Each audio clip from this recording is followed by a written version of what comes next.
naiwan kay Susi.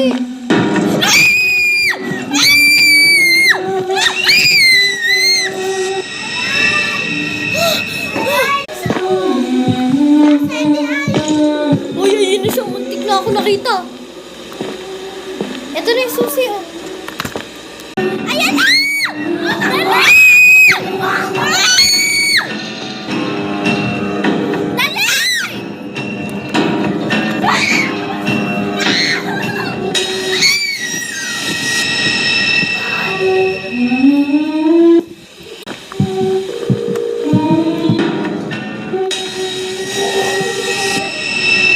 Guys, nakatapos.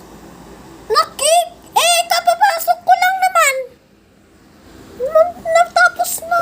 Kasi di, Yaps! Ito. Oh, eh na, friends ko. Ito Kuya Sandy, oh.